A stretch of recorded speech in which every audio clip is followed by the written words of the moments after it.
Leamos en Romanos capítulo 3, versículo 23.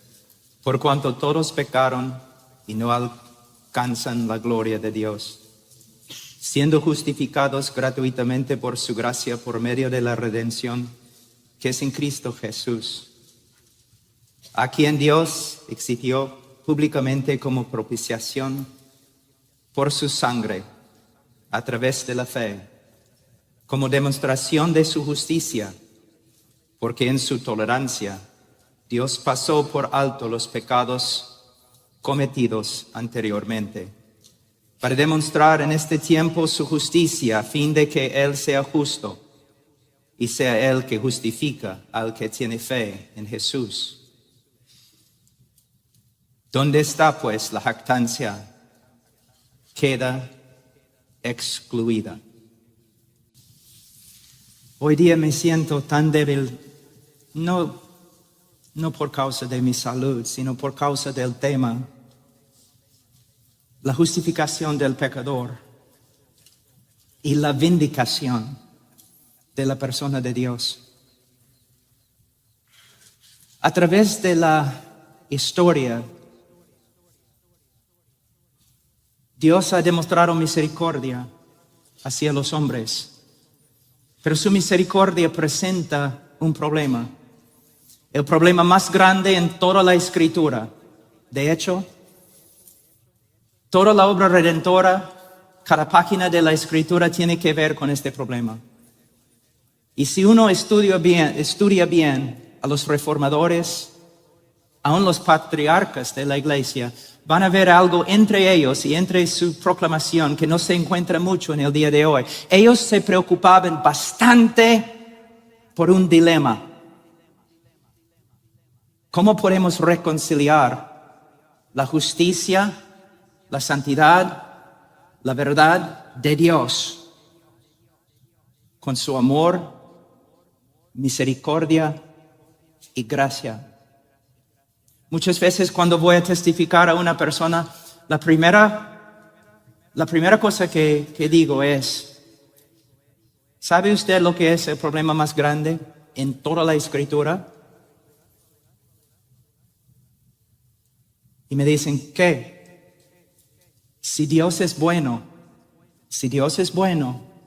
no te puede perdonar.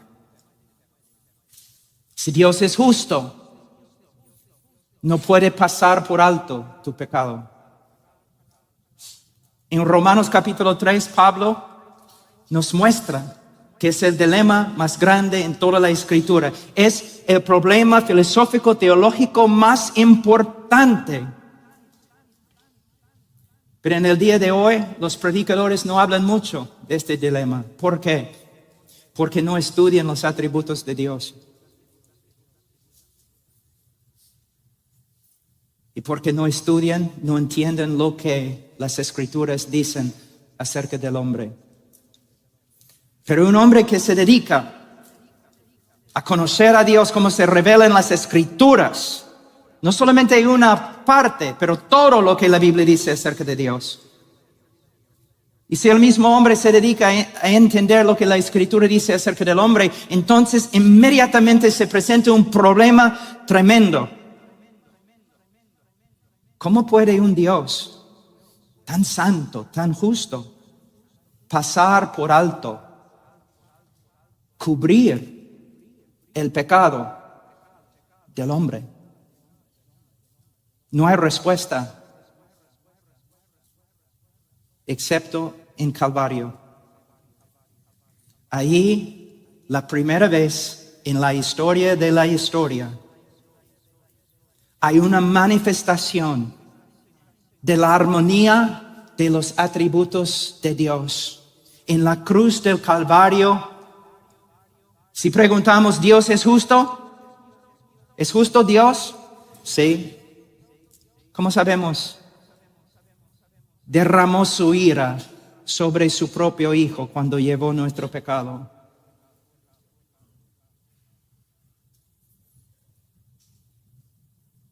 ¿Dios es amor? Sí.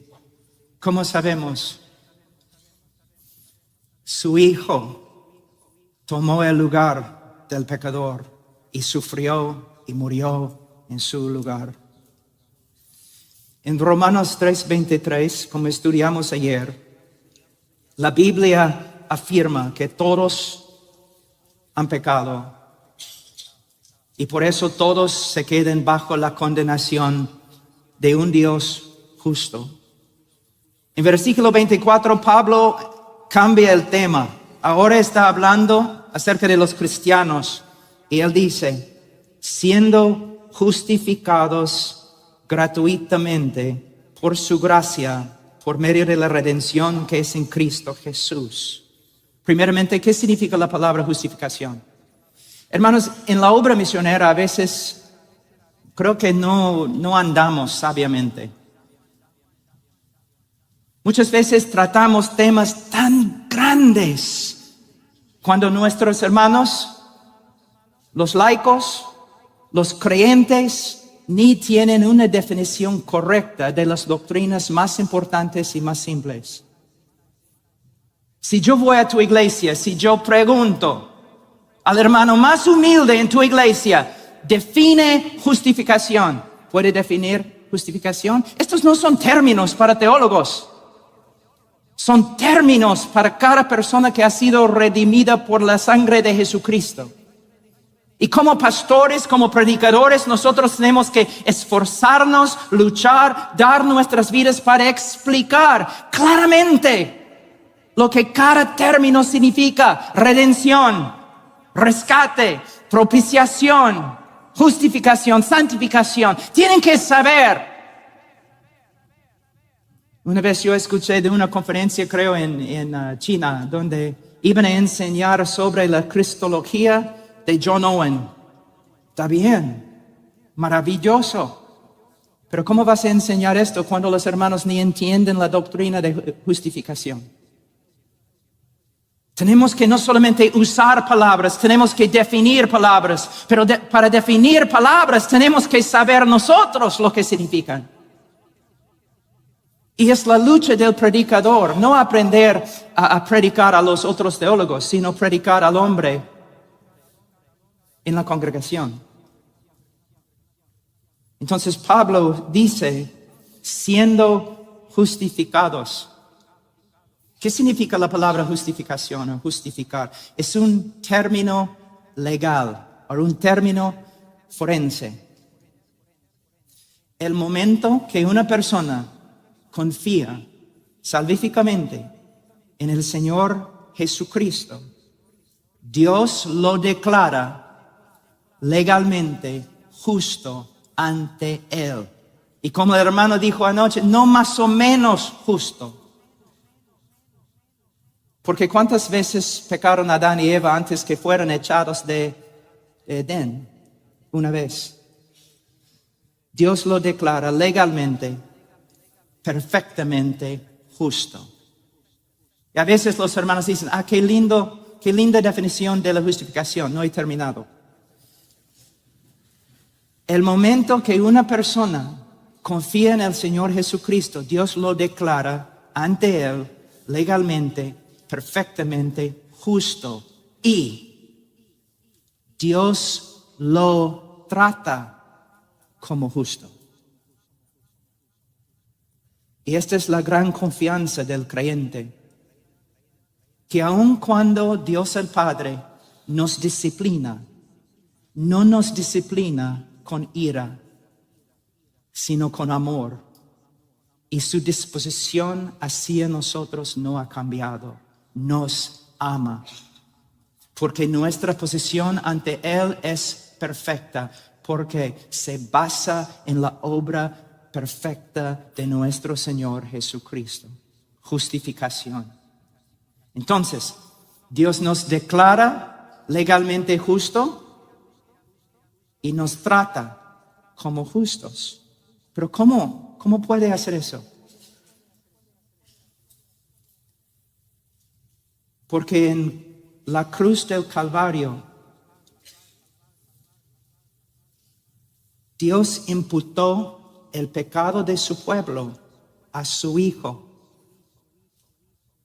y lo declaró culpable y lo trató como culpable, aplastándole bajo su ira. ¿Pueden ver el intercambio? Ahora, Pablo dice, siendo justificado gratuitamente por su gracia, por medio de la redención que es en Cristo Jesús. Justificados gratuitamente por su gracia. Pero esto sucedió para cumplir la palabra que está escrita en la ley de ellos, hablando del Mesías, sin causa me aborrecieron. Cristo nunca le dio a nadie causa para aborrecerle. Nunca. Ni una razón le dio a nadie para que le aborreciere. De la misma forma, nosotros nunca hemos dado a Dios una causa para justificarnos.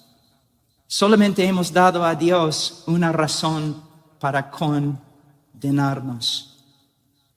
Entonces podemos ver, la salvación es de Dios.